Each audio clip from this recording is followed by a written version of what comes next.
Hello दोस्तों, नमस्कार। आपके अपने YouTube चैनल पीएन क्लासेस पर स्वागत करता हूं। आज के इस वीडियो के माध्यम से पढ़ेंगे रीट एग्ज़ाम 2025 मैथ। सीधे आपके दिमाग में उतार देंगे प्रश्न वही जो परीक्षा में पूछे जाएंगे। यदि आप इस चैनल पर नए आए हैं तो इस चैनल को लाइक, शेयर और सब्सक्राइब कर लीजिए और व्हाट्सएप ग्रुप व टेलीग्राम चैनल को ज्वाइन कर लीजिए। इसकी लिंक आपको वीडियो के डिस्क्रिप्शन में मिल जाएगी। देर न करते हुए चलते हैं प्रश्नों की ओर और देखते हैं इस क्लास का प्रश्न पहला। 3,7 एवं 15 का चतुर्थ समानुपातिक क्या है। दोस्तों, इस प्रश्न को शॉर्ट ट्रिक से कैसे करेंगे। शॉर्ट ट्रिक से करने के लिए आपको क्या करना है, लिखना है 3, इसके बाद लिखना है आपको अनुपात 1, कितना लिखना है 7, इसके बाद लिखना है समानुपात, क्या लिखना है समानुपात लिखना है, और कितना है 15 है। अब पूछा कौन सा है चतुर्थ समानुपातिक, तो चौथे स्थान पर क्या मानेंगे दोस्तों आप, x मान लेंगे। क्या मानेंगे, x। तो आपको ये देखना है कि बाहर बाहर का मल्टीप्लाई और अंदर अंदर का मल्टीप्लाई करेंगे तो ये देखना है 3x हो जाएगा, और इसके बाद बराबर क्या हो जाएगा 7 इंटू में 15 हो जाएगा। अब आप क्या कर सकते, काट सकते 3 से, यदि कट रहा 5 से कितना हो जाएगा 15 हो जाएगा। तो x बराबर क्या हो जाएगा 7 पन्ने 35 हो जाएगा। दोस्तों क्या हो जाएगा 35, आपका करेक्ट आंसर निकल के आएगा। ऑप्शन नंबर सी करेक्ट हो जाएगा। इसके बाद चलते हैं अगले प्रश्न की ओर और देखते हैं अगला प्रश्न क्या है। अगला प्रश्न है 60 लीटर के एक मिश्रण में दूध और पानी का अनुपात 2:3 है, तो मिश्रण में पानी की मात्रा कितनी है। दोस्तों, मिश्रण में पानी की मात्रा कितनी है, हम कहते हैं टोटल है आपका कितना 60 लीटर, और दूध और पानी का अनुपात है कितना दोस्तों 2:3। तो दूध एक तरफ लिख लेंगे आप, मिल्क एक तरफ लिख लेंगे क्या वाटर। तो मिल्क और वाटर का जो अनुपात है दोस्तों कितना है 2:3 है। तो दोस्तों यदि टोटल मिश्रण कितना है 60 लीटर है, तो टोटल कितना हो जाएगा, ये 5 हो जाएगा। तो 5 यूनिट की वैल्यू दोस्तों कितनी है 60 यानी 60 है। तो 1 यूनिट की वैल्यू कितनी हो जाएगी, काटेंगे तो 1 यूनिट की वैल्यू हो जाएगी आपकी 12 हो जाएगी। अब पूछा क्या है पानी की मात्रा, तो पानी की वैल्यू कितनी दी गई है 3 यूनिट दी गई है। तो 3 में क्या 12 का मल्टीप्लाई करेंगे तो क्या हो जाएगा। तो अब आपको ये करना है 3 इंटू में 12, कितना 3 इंटू 12 करेंगे तो कितना हो जाएगा 3 इंटू 12 करेंगे तो आपका आंसर क्या आएगा 12×3 = 36। क्या आ जाएगा 36 आपका करेक्ट आंसर आ जाएगा। 36 आपका सही आंसर आ जाएगा। तो पानी की मात्रा कितनी हो जाएगी दोस्तों 36 लीटर, आपका ऑप्शन नंबर बी सही आंसर हो जाएगा। इसके बाद चलते हैं अगले प्रश्न की ओर और देखते हैं अगला प्रश्न है कि एक व्यक्ति ने अपने पुराने टाइपराइटर को 4500 रुपये में बेचने की योजना बनाई है, जिस पर उसे 10% हानि होगी। 20% लाभ प्राप्त करने के लिए उसे इसे कितने रुपए में बेचना चाहिए। दोस्तों आपको ये देखना, टाइपराइटर को 4500 रुपये में बेचने की योजना बनाई, मतलब कितने रुपये में बनाई दोस्तों 4500 रुपये में बेचने की इसने योजना बनाई। इसके बाद 10% की हानि हो रही, तो इस पर 10% की हानि हो रही है। इसका मतलब 100 पर 10 की हानि हुई तो कितने बचे 90 बचे। इसके बाद क्या है लाभ कितने का कमाना है दोस्तों 20%, तो 120 हो जाएगा। क्या 100 की वस्तु 120 में, अब क्या हो जाएगा 100 से 100 कट जाएगा, और इसके बाद आपको 1 0 से 1 0 कट गया। इसके बाद 9 से क्या है 9 पन्ने 45, और यहाँ क्या आ जाएगा 0 आ जाएगा। अब क्या है ये 50 बचा है, और ये कितना बचा है आपका 120 बचा है। तो आप गुणा करेंगे तो क्या आ जाएगा दोस्तों, देखना है आपको कि इसका गुणा करेंगे 0 का तो 0 ही रहेगा, और 12 पंच 60 हो जाएगा। इसका मतलब क्या हो जाएगा 600 हो जाएगा। क्या हो जाएगा 600, यानी 120 का किया तो आपका करेक्ट आंसर कितना हो जाएगा 6000। 6000 आपका जिस ऑप्शन में होगा करेक्ट हो जाएगा। ऑप्शन नंबर ए आपका करेक्ट आंसर निकल के आ जाएगा। दोस्तों अगले प्रश्न की ओर चलते हैं और देखते हैं अगला प्रश्न। अगला प्रश्न है आपके सामने 5% वार्षिक चक्रवृद्धि ब्याज की दर से 10,000 रुपये की राशि पर 2 वर्ष का वार्षिक रूप से चक्रवृद्धि ब्याज में मतलब रुपये में ज्ञात करें। रुपये में ज्ञात करना है और दर कितनी दी गई है दोस्तों 5% दी गई है। और 5% को दोस्तों जब आप फ्रैक्शन में लाएंगे तो क्या हो जाएगा 1/, कितना होता है 20 होता है। 1/, कितना होता है 20 होता है, क्योंकि जब परसेंट हटाएंगे तो क्या आ जाएगा नीचे 100, तो 5 एकम 5 और 20 पंच 100, 1/20 हो जाएगा। और कितने 2 वर्ष दिया गया है, तो 2 वर्ष दिया गया तो आपको पहले क्या है 20 था, इसके बाद क्या 21 हो जाएगा। इसी प्रकार दूसरे वर्ष 20, फिर कितना बनेगा 21 बन जाएगा। इसके बाद अब आपको क्या करना है, ये देखना है कि 20 का जब मल्टीप्लाई होगा तो कितना हो जाएगा 400 हो जाएगा। और इसका 21 का होगा तो आपका 441 हो जाएगा। और निकालना क्या है CI निकालना है, तो इन दोनों का जो अंतर निकलता है तो ये CI कहलाता है। क्या कहलाता है CI कहलाता है। तो कितना निकला आपका अंतर 41 निकला। इसका मतलब ये आपका क्या हो जाएगा CI निकलेगा। लेकिन अब आपको ये देखना ये क्या कहलाता है दोस्तों मूलधन कहलाता है, और ये क्या कहलाता है आपका मिश्र धन कहलाता है। अब आपको ये देखना है कि इसमें मूलधन कितना दिया गया 10,000, लेकिन हम कहते हैं 400 दिया गया है। तो 400 दिया गया है और उसमें प्रश्न में दिया गया 10,000, तो 400 जो दिया गया है और यहाँ कितना दिया गया है आपका 10,000 दिया गया। कितना दिया गया 10,000, तो 1 0 से 1 0, 2 0 से 2 0। अब क्या हो जाएगा 4 दूनी 8 हो जाएगा, और क्या 2 बचा 4 पंच 20, मतलब 1 यूनिट की वैल्यू आपकी कितनी आ गई 25 आ गई। तो अब CI पूछा है, CI कितना था 41 था, तो कितना है 41 है CI, और इनटू में कितना करेंगे 1 यूनिट की वैल्यू 25 है, तो 41 यूनिट की वैल्यू के लिए अब 25 का क्या करेंगे मल्टीप्लाई, तो आंसर निकल आएगा 25 एकम 25 और 25 चौको 100, और क्या हो जाएगा 25 एकम 25, और क्या हो जाएगा कैरी 2 आई। इसके बाद 25 चौको 100, 100 में कितना 2 जोड़ेंगे तो कितना आ जाएगा 102। 102 आपका करेक्ट आंसर क्या आ जाएगा 1025। 1025 किस ऑप्शन में दिख रहा है आपका option number B correct answer निकल के आ जाएगा। इसके बाद चलते हैं अगले प्रश्न की ओर और देखते हैं अगले प्रश्न को। अगला प्रश्न है कि वह सबसे बड़ी संख्या ज्ञात करें जिसके द्वारा 47, 95 और 187 को विभाजित करने पर प्रत्येक मामले में समान शेष रहे। समान शेष रहे इसका मतलब बड़ी से बड़ी संख्या पूछी जाए तो आपको HCF ही निकालना है। क्या निकालना, जैसे आप यहाँ कितना लिखेंगे 47 कॉमा कितना लिखेंगे 95, इसके बाद लिखेंगे 187 लिखेंगे।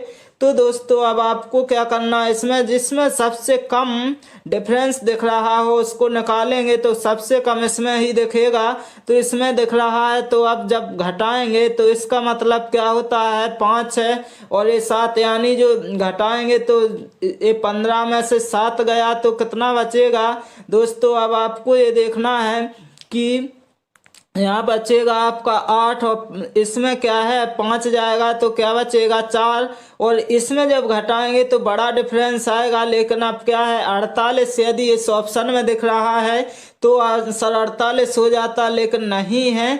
तो क्या है इसका मतलब ये है कि 48 से ये तीनों संख्या नहीं कटेंगी, तो क्या हो जाएगा इससे छोटी संख्या से, देखो 13 से 48 नहीं कट रहा, 9 से भी नहीं कटा और 7 से भी नहीं कटा, तो आपका ऑप्शन नंबर बी करेक्ट होगा, क्योंकि 4 से 48 में भाग जाएगा, बिल्कुल जाएगा, और 4 से क्या हो जाएगा 48 में भाग जाएगा। इसके बाद चलते हैं अगले प्रश्न की ओर और देखते हैं अगला प्रश्न क्या है? अगला प्रश्न है आपके सामने, दो संख्या तीसरी संख्या से क्रमशः 25% और 50% अधिक हैं, दूसरी संख्या से पहली संख्या का अनुपात बताएं।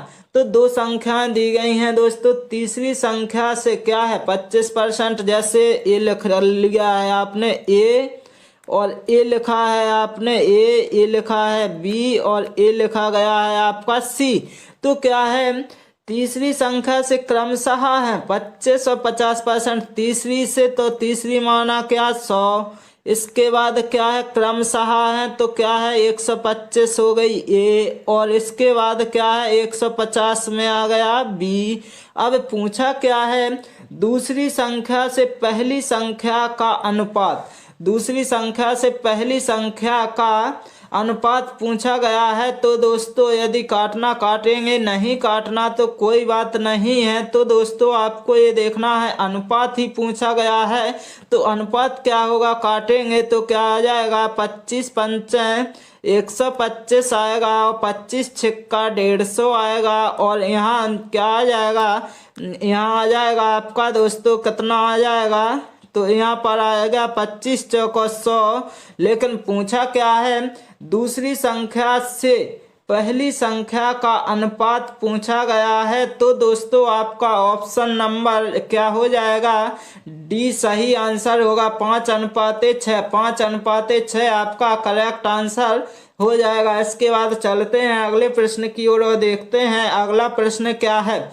अगला प्रश्न है, निम्नलिखित प्रश्न में प्रश्न चिन्ह के स्थान पर क्या मान आएगा, क्या मान आएगा। दोस्तों ये है आपका बोर्ड में सिंप्लीफिकेशन। दोस्तों आपको ये देखना है कि सबसे पहले जो ब्रैकेट है उसको सॉल्व करना है, तो यहाँ पहले करेंगे तो यहाँ कितना आएगा 30, यहाँ क्या आएगा 20 गुणा 3 तो कितना आ जाएगा 60 आ जाएगा, प्लस कितना है 80 है।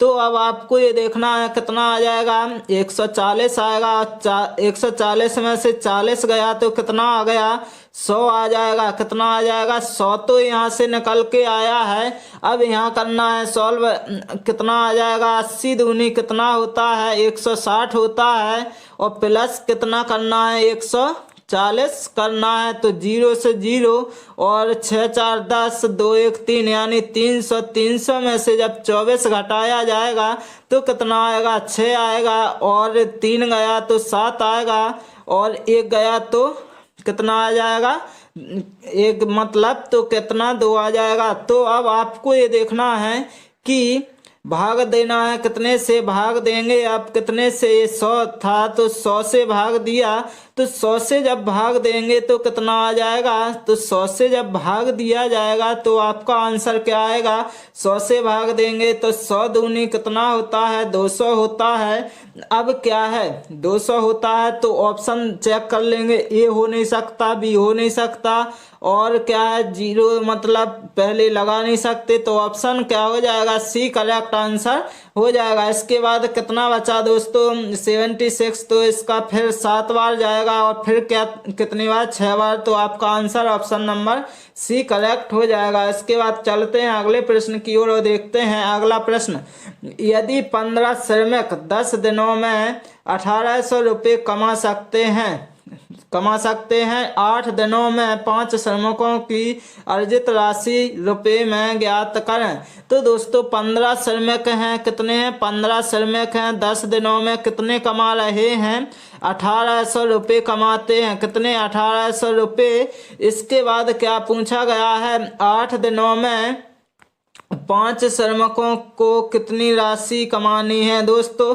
तो इसका मतलब जो राशि है इसकी जगह क्या x माना जाएगा, तो एक ध्यान देना है 5 ती कितना हो जाएगा 15 हो जाएगा, और 1 0 2 0 1 0 2 0। अब इसके बाद क्या आ जाएगा, कितना आ जाएगा, तो तिछिंग 18 आ जाएगा। और इसके बाद क्या पूछा गया है अर्जित राशि।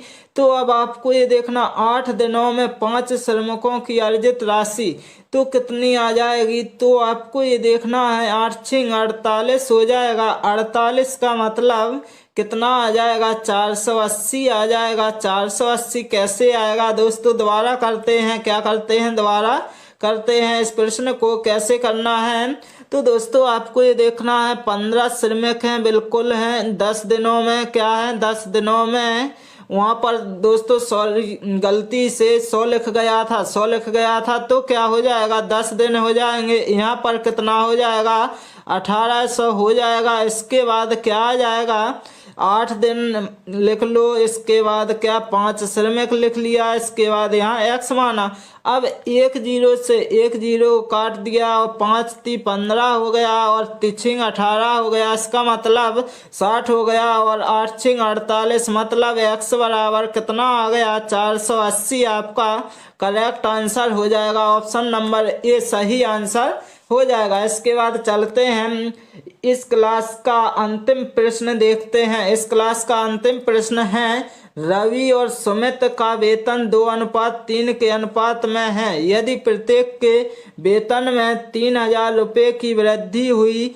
है तो नया अनुपात 35:50 हो जाता है। सुमित का नया वेतन क्या है। इसका मतलब दोस्तों क्या है, पहले आपका था 2:3 में, फिर कितना हो गया 35 कितना हो गया 50 हो गया, कितना हो गया 50 हो गया। तो अब आपको ये देखना है यदि समान नहीं है तो आपको क्या करना है, ये करना है कि इन दोनों का डिफरेंस और इन दोनों का डिफरेंस निकालना है। तो 1 निकला और इनका डिफरेंस कितना निकला 15 निकला। तो जो डिफरेंस ऊपर का निकला उसको नीचे मल्टीप्लाई करना है और जो नीचे निकला है उसको ऊपर की संख्या में क्या करना है मल्टीप्लाई करना है। तो दोस्तों अब आप करेंगे तो क्या आ जाएगा, तो अब आपका आएगा क्या 15 दूनी कितना आएगा 30 आएगा। फिर यहाँ अनुपात आएगा 15 30 कितना आ जाएगा 45 आएगा। यहाँ पर कितना आएगा 35 आएगा और यहाँ पर कितना आएगा 50 ही आएगा, कितना आएगा 50 आएगा। तो अब देखना है दोस्तों सेम डिफरेंस हो गया। सेम कितने का डिफरेंस हुआ 5 प्लस कितने हो रहा है दोस्तों प्लस के 5 डिफरेंस हो रहा है। तो इसका मतलब क्या है 5 की वृद्धि लेकिन क्या है दोस्तों 5 की वृद्धि लेकिन क्या है यहाँ 5 का डिफरेंस और प्रश्न में कहा जा रहा है कि 3000 रुपये। तो 1 यूनिट की वैल्यू कितनी हो गई, तो 1 यूनिट की वैल्यू 5 × 6 = 30। 1 यूनिट की वैल्यू आपकी हो गई 600 रुपये, कितनी हो गई 600 रुपये। और पूछा क्या है, पूछा गया है प्रश्न में सुमित का नया वेतन। तो सुमित कहाँ पर थे, सुमित लास्ट में थे। इसका मतलब सुमित का नया वेतन क्या होगा, सुमित का नया वेतन होगा आपका क्या हो जाएगा 45 में क्या मल्टीप्लाई करेंगे, क्या करेंगे 45 तो क्या हो जाएगा यहाँ पर आपका 600 तो क्या हो जाएगा 45। अब आपको ये देखना है कि 45 मल्टीप्लाई कितना 600 किया तो क्या आ जाएगा इसका 45 का 0 0 और अब क्या है 6 बार कर देंगे तो क्या आ जाएगा मल्टीप्लाई में। तो 45 का जब 6 बार मल्टीप्लाई करेंगे तो कितना आएगा 45 का जब 6 बार करेंगे तो कितना आएगा 6 × 5 = 30 और 6 × 4 = 24 और 3 × 27। इसका मतलब 0 और कैरी कितनी लेंगे, कैरी क्या 270 ही आपका क्या आ जाएगा। इसका मतलब 27,000 आपका करेक्ट आंसर हो जाएगा। जिस ऑप्शन में होगा आपका ऑप्शन सही हो जाएगा। Option number D correct answer हो जाएगा। दोस्तों मैं आशा करता हूं कि आप सभी को ये पढ़ने का तरीका अच्छा लगा हो तो इस चैनल को लाइक शेयर सब्सक्राइब करना ना भूलें। Okay, thank you guys.